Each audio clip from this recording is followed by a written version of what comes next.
Well, I'm a little hard of hearing. Well, when they started, was it 30 yet? conditions and trying to get out of debt with the company. So you ready? That was the Okay, main. now talk about tell us when you first got married and what you did. Oh, man, that's one for the birds. But anyway, see, we went together. I started going with her, and she's 13. I was 16. Well, we never had an argument about boyfriends or girlfriends. It was just ordinary arguments. Even one night I asked her to marry me.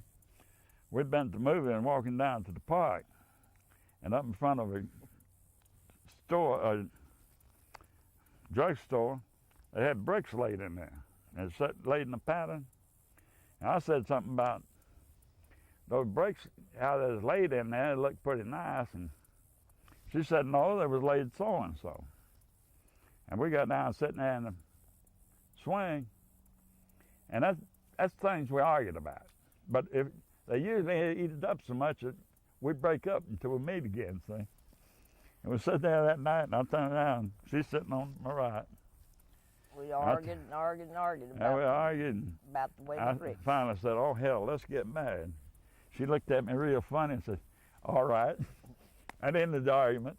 We set a date when we was going to get married. And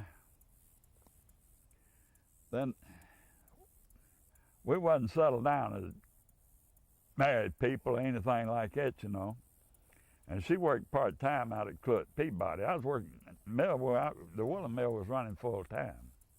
But most places shut down, cotton mills and stuff, is a few days a week. And we rode streetcars back in. And I'd meet her, and she'd come in. I'd get off at 3, and she'd be 4 when she'd get off.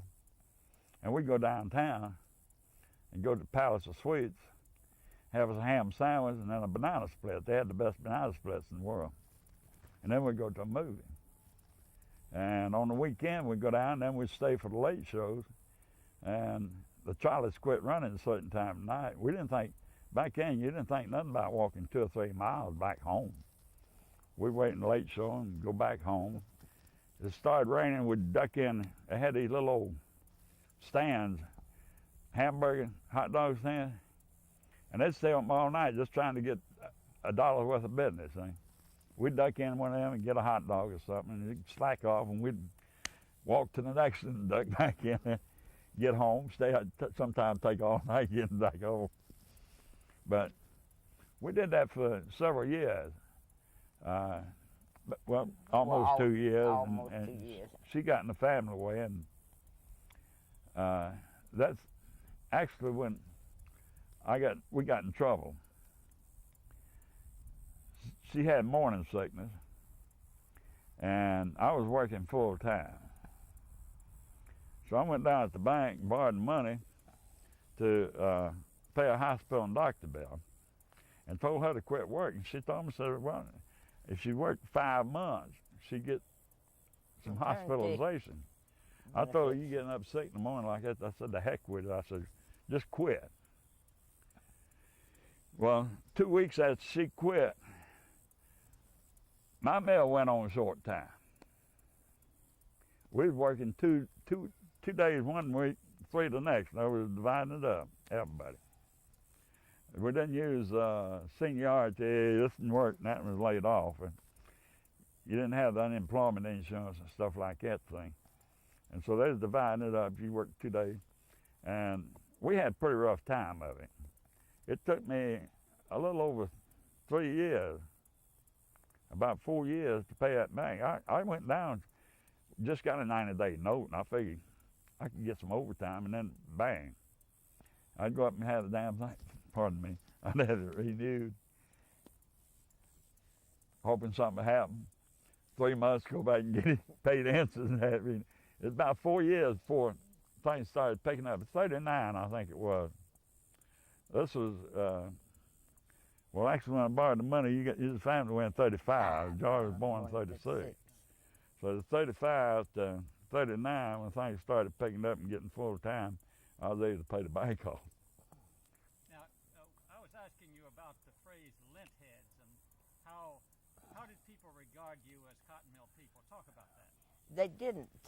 The lint was not in the woolen mill, See that but they did call the cotton mill Lint lint heads. heads. But we did not have the lint in the woolen mill. see your wool is blended with wool oil, and it didn't have the fuzz. In other words, it stuck together. There's just a little bit drop on the floor. It's heavy enough it went to the floor. How did you feel about that attitude? Did people look down on you if you lived in a cotton mill? Well, Yes, cotton Even- mill, like I say, the wool was a little different. But if somebody said you worked in a mill, everybody ordinarily jumped Assumed you was to a cotton cotton mill. mill. You know what I mean? but when they realized the difference, it was a little more really, and even to the churches, which is supposed to be. We went to a church outside of the community because that was the nearest Methodist church, and we were always clean. We might not have the fanciest clothes in town, but we went to church there, but we wasn't as welcome as we could have been if we'd have went in one of the churches in the village or the community that we lived in, but we didn't because my father wanted, he says, we're as good as anybody, and he wanted us to go to that church because there wasn't a Methodist church down there, and we were Methodists, and we did go, and he thought he was as good as anybody, and he was, and we did too. But there was a difference. The children couldn't play with you if you lived down in there, and they thought you was just lower class is what it amounted Well, to. I never did. When I got married, we got married. Mill life was entirely something new, you might say. And after we was married, we found us a house that it was away from the mill. In other words, we never actually, after we was married, except for a short time, stayed with her mother until we could find a place to move, that we lived in Milltown. So And shortly after that, Mother and Daddy they moved out too. When they started getting a better salary, both of them worked. She was an expert weaver and he was a loom fixer. And And then she went to Smash her Hand. older sister and her both got married and they was off. That left just two at the house. And the income they had and one thing and the other, they get out on their own, so get away from the mill. Now you told me that they worked for so many years, and when they quit, they had nothing. They had no retirement. Could you explain that? Just say that. Tell them about the situation. Well, they liquidated the mill. Mother'd worked 40-something years there, and Daddy not quite as long as Mother, but they both absolutely had nothing except Social Security. It was all the income they had. Daddy did go and was a night watchman for the Linen Service Company. After that, that was the only job he'd get because of his age and all, but he would. There was no retirement whatsoever. I was working at the time. I had 18 or 19 years in there. I think it was 48 years my mother had in that plant.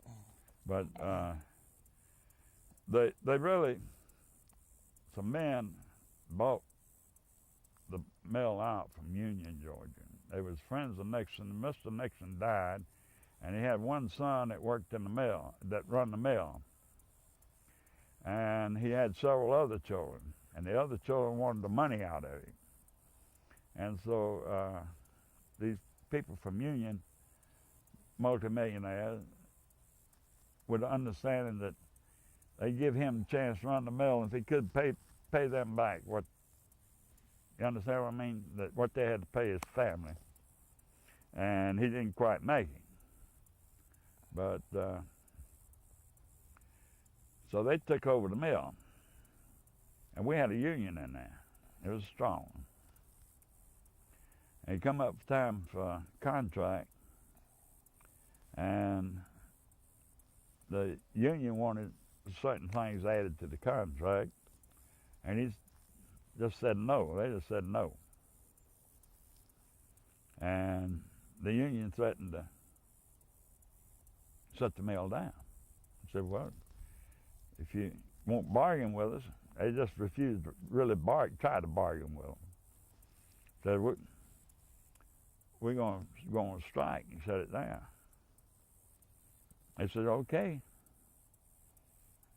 Then they turned around and beat the union to the punch and liquidated it. Just said 2 weeks, I think it was 2 weeks, run everything just exactly like it was at a certain date, shut everything out just like it is. They had yarn and everything going through the cards, and the looms loaded up with warps and everything, and they just stopped it just like that, everything that way. Just sold everything, auctioned everything it was out. And that's why, and that's the way I went to a cotton mill. I was supervisor then, and I went to a cotton mill, 2 of them. I went one, I didn't even stay around there and kind of limp. No, I'll just tell you the truth. I think it was Fulton Bag I went to, and I talked to the overseer, and he seemed real interested in wanting to hire me, the supervisor. And we went out and walked around the weave room, and this lint was just flying all over. And we went back in the office, and I told him, I said, let's just forget it. I said, I don't care to have to try to walk around and breathe in here. I said, maybe it's because I'm not used to it. But I said, I have trouble breathing out there like it is. And I said, I just don't care to work here. I'll find something else. Now, you told us a story about Mr. Lee. Oh, Mr. Lee, they passed a law in Georgia. I don't remember just what year it was or anything, but it was after the NRA, that the mills could not, in other words, no company could not take your whole paycheck. In other words, they had to get a junction against you, and then they could just collect a certain percentage of your pay. And Mr. Lee, see, a lot of people were scared. They could cheat them out of $2 or $3 on the pay, and they'd look at it, but they're scared to go to the office about it, complain. And I went in for 1 or 2.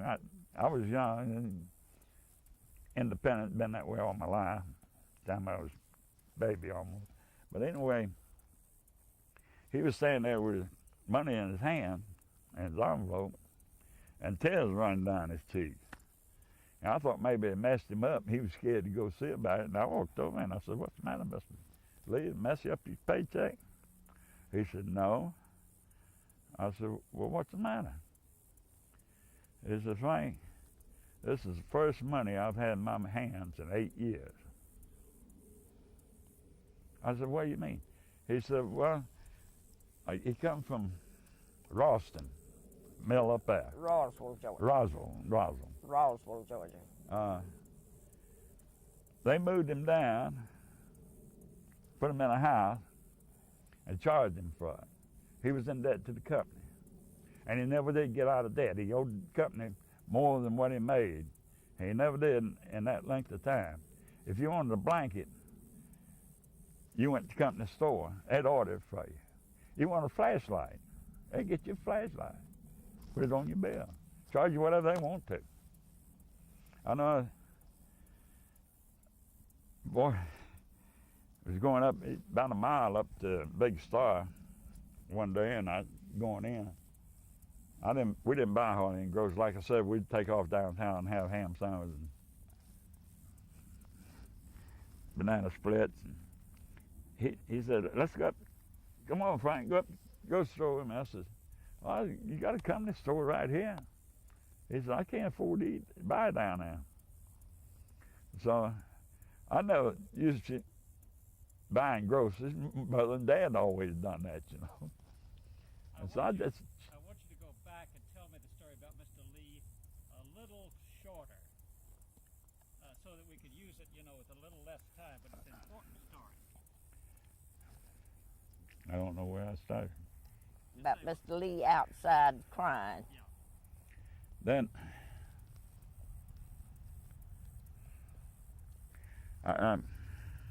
I'm pulling a blank, huh?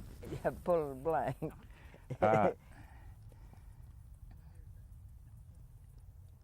But what I Just tell let's us see, the I story. told you about this guy come in, Mr. Lee getting in debt and all that. That's it. And then I was starting to tell you about going to the grocery store. I checked just to find out. They charge 25 cents a can for tomatoes in the company store. You'd see it advertised in Big Star 4 for 19 cents. They charge 45 cents. I bought a pound of pork chops in there one day, 45 cents. But I paid for it, you know, wanted it that night, and didn't want to go up to the other store. I knew I was paying outrageous. But pork chops that time running 12, 13 cents a pound in the Big Stars, them stores. In West End there. In West End there. But that was different. That's the reason the people couldn't get out of debt. When they was in debt and the company's taking all the money, there's no way for them to get out of debt. But Mr. Lee, he was the one that told him to get, after using that, getting the money, he could go buy groceries. He told me, he said, I can go buy anywhere as I want to now. He said, I'm going to the grocery store and get some good groceries. Because the groceries in the company stores are high. They had to skimp, try to keep them going too far in debt. You know what I mean? He didn't have but $4 and something, but he could buy enough for a week's groceries with that to feed his family. You could go back in. I lived, I get about as far as my head up the corner when my daughter's a baby. 36, I think, 37. You could go in the grocery store and for $2.50, $3, you could buy more groceries. And I was a strong man at that time. Get 2 great big grocery bags, plumb full of groceries. And it'd be so heavy, I'd have good steak and pork chops and everything in it. And there's a wall down there about 2.5 feet high. I'd get down there and I'd sit down and rest my arms to walk the rest of the way home. And that's how much groceries you could buy. But you could go in that company store and that much money, you wouldn't even have half a bag full. Now, Mrs. Gosset, you told us about Miss Twait and a rat. Tell that story. Miss Twaits she was up in age. She had grown children too. And a rat run up her leg one time. She's not a lady that cursed often, but she cursed and coming out of her clothes there in that mill with that rat. They won't know what in the world was the matter with her. And she says, a rat went up under my dress. She had a long dress on. Went up under there and run up her leg. She had to get it out. But she really didn't curse like a sailor. She ordinarily didn't do that. Tell us about conditions in the mill. Well, the conditions was bad in some respects. They're cleaned up now. But they did chew tobacco. They did dip snuff, and they'd spit in the floors. And it wasn't nothing to see a loom fixer walk by and pull a warp apart and spit down on the loom. Maybe half hour later, he'd have to call up there fixing a harness or something. but it was rather dirty one time. Either one of you remember the 34th strike? I believe you were telling me about what happened when the National Guard was there. Yeah, Just hold it just a moment. We want to wait for the plane. the Hold it just a minute. The airplane.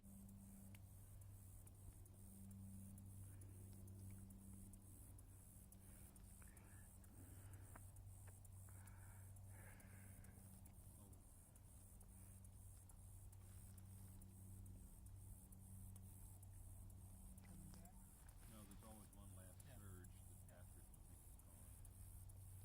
I figured as soon as he cleared, All right, sir. they called a strike, and at the time I knew nothing about the Union, anything. Like I say, 19 or 20 years old, and I didn't really have too much understanding of anything of it, and so I went on and worked. And the pickets would be out there, and to tell you the truth, they knew me, and not trying to be smart or anything like that. Nobody fooled me. I can handle any of them very easily, you know what I mean?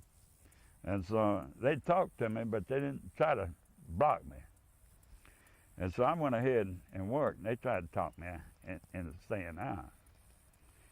And then one morning, I went in, and here was National Guards out there, National Guard fellows out there. And those that would try to go in, some of them would go in, but they're scared, you know. But the National Guards, they had the bayonets on them. And they'd come up through with that bayonet, and they'd start poking you with it if you didn't get back out. The strikers didn't get back out of the way. As far as I know, wasn't none of the fellows there took to the concentration camp. I call it concentration camp. They put up tents outside of Fort Mac out there down at the back side in Campbellton Road, and put a fence around and put up tents and kept them down there. How long they kept them, I don't know. But I don't know really of anybody that was actually taken from my plant.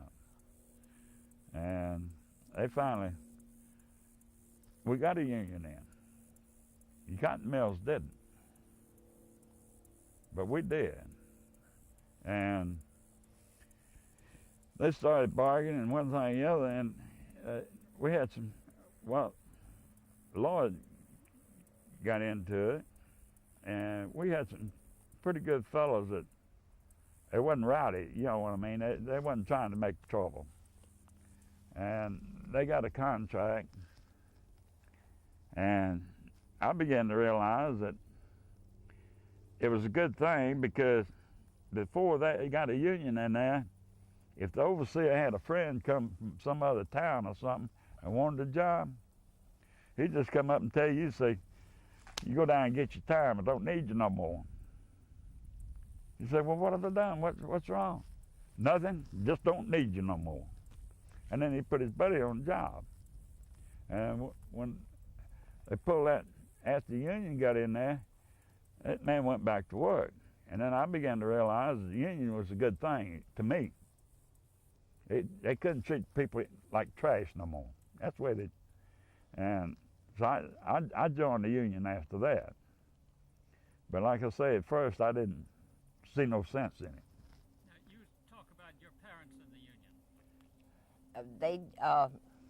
They didn't join the union right off, and then they finally did. They went in during the strike and worked, although there's little apprehensions. I don't know whether Mother went in so much. I think your mother stayed down, honey. She stayed home. I think your Daddy did go to work. They was concerned of retaliation or something, and they was concerned about that, but they did join the union later, like Frank in a sense. well, they realized it was. Well, when I realized what it was, then I explained to them also. You know what I mean? Why? The union's good. They get the vacation. They got a vacation. And if you're sick, you didn't get nothing while you're out sick, but you wasn't penalized or threatening your job or something like that, you know. I've seen people that before the union, they'd come in half dead, scared if they stayed out, they'd fire them. And it was bad even in the woolen mill, but it was worse in the cotton mills. The cotton mills are just, if you get right down to it, I don't believe that they talk about the nigger slaves, but I don't believe the nigger slaves are treated as bad as the people in the cotton mill was. Well, now, we've been talking, I was over at LaGrange the other day, and the fellow was telling me what a wonderful thing okay, just a moment, we have to change the battery, and I'll get right back to this. Oh, now, but All right, Mr. Gosset, you were telling me about how people were treated in the cotton mill. We went over at LaGrange, and this fellow was telling us all the wonderful things that Mr. Calloway did for those people, like putting up clubs and having swimming pools. Talk about all of that. I can't say for that down there, but I think it was after wage and hour bill and all that stuff. I don't think he's going back to the old days. You know, cotton mill people, even after you got the wage and hour bill and everything in, they began to come out some. They had a little more say, so they could do a little more. When they come out with the wage and hour bill and pass that law, they couldn't take all the salary. Now, I've heard of some place like you're talking about later, when things picked up, but I think they're talking about things long around the 40, 41, 42 area, where they're doing everything they could to keep help. See, it was begging for help. You take around 40, around 1939 it started picking up. By 1940, every mill was running full blast. By 41, they was working every 7 days a week, 24 hours a day. And they was doing everything they could. And they was taking anybody they could. And they got the salaries up. Zelda here, she figured I was going to be drafted before I went to shipyard. And she wanted to get a job, and she went to work in the mill. I didn't want a desk And job. she was making more than the secretaries down in the office. I learned to weave at that time. And she was making more money than the secretaries and stuff, but she didn't want an office job. She wanted something to keep her active while I was away, you know what I mean? And then I went to the shipyard. Well, when I went to the shipyard, I was journeyman pipe fitter. And they automatically give me a deferment from 1 year to the next, essential work. But I was down there about 15 months, and we decided we wanted to come back. I told Zelda, I said, within 3 months, the mill was trying to get me back. I said, within 3 months, I said, I'll be drafted. She said, well, do what you want to, Frank. I said, hell, I don't care what. I said, I don't want to go, but it don't make that much difference. Let's go home. But it turned out I was turned down on account of my feet.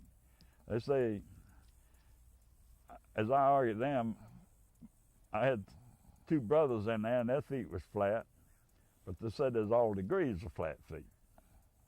And my 4th degree, when I stand up, my foot goes this way instead of in that way, see? And they said I could never make it through boot camp. I tried to argue with them. I got mad. Hell, I'm the most physical person you ever seen at that time, except for my feet. And I said, well, hell, I can take a truck, a tank, or something like that, and drive it 24 hours a day. I said, if I can work 24 hours some days, they said, yeah, but you can't get through boot camp. I said, we'd have to give you a medical, and you wouldn't be no good to yourself, no good to us either. Now, around the time of the strike, the mill had a lot of people who knew how to use guns, or they gave people guns. Could you talk about that? People who were deputies. Had guns. Yeah. I never heard of guns coming up. I Not never heard around the anybody woolen going mill. to the mill with a gun or anything else. In fact, they couldn't. I don't know if any of them could afford a gun. I heard Daddy, after he got to be watchman, that was long later though, he had a little money and he bought him a 38, you know, for a watchman job. But Until didn't- then, he didn't have a gun. as far as I know, I never come involved with anybody with guns at all. What about the deputies? Reload. No, I think we're about to. We got 30 Well, we- seconds. Okay. So Not you, in this town. you didn't know anything about the No,